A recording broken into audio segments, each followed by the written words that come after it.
అభివృద్ధిలో మరో మైలు రాయిగా నిలవబోతోంది గంగా ఎక్స్ప్రెస్ వే. 594 కిలోమీటర్ల పొడవైన ఈ ఎక్స్ప్రెస్ వేను 36,230 కోట్ల వ్యయంతో నిర్మించారు. ఈ ప్రాజెక్టు యూపీలోని అత్యంత పొడవైన ఎక్స్ప్రెస్ వేగా, భారతదేశంలోని అతిపెద్ద గ్రీన్ ఫీల్డ్ రోడ్ ప్రాజెక్టులలో ఒకటిగా రికార్డును సృష్టించింది.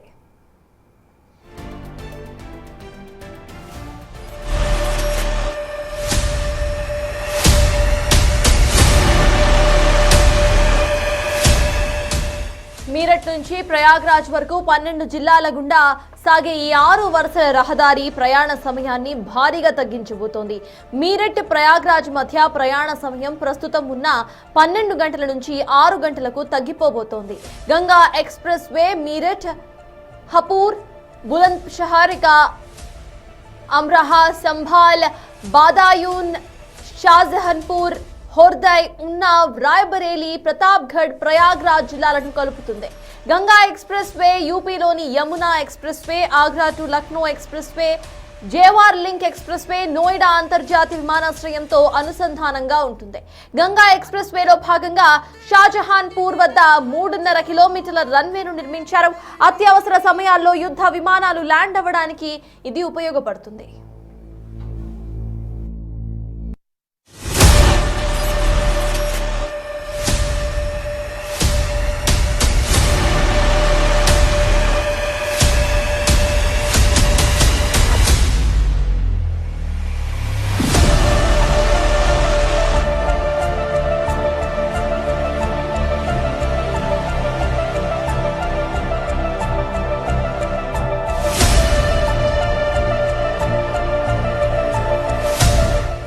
గంగా ఎక్స్ప్రెస్ వే కేవలం ప్రయాణ సమయాన్ని తగ్గించడమే కాదు, ఆ ప్రాంత అభివృద్ధికి ఒక వెన్నుముకగా నిలవబోతోంది.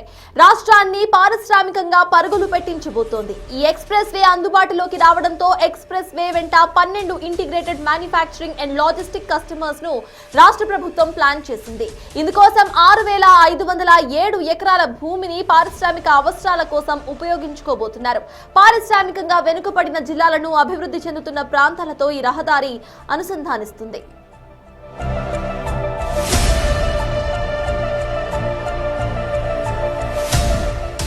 ఉత్తరప్రదేశ్ రాష్ట్రాన్ని ఎక్స్ప్రెస్ వేల రాష్ట్రంగా మార్చాలన్న యోగి ప్రభుత్వ సంకల్పంలో భాగంగా గంగా ఎక్స్ప్రెస్ వేను నిర్మించారు. ఇది కేవలం మీరట్, ప్రయాగ్రాజ్లను దగ్గర చేయటమే కాకుండా లక్షలాది మందికి ఉపాధి కూడా కల్పిస్తూ రాష్ట్ర ఆర్థిక వ్యవస్థను కొత్త శిఖరాలకు చేరుస్తుందన్న అభిప్రాయాలు వ్యక్తమవుతున్నాయి.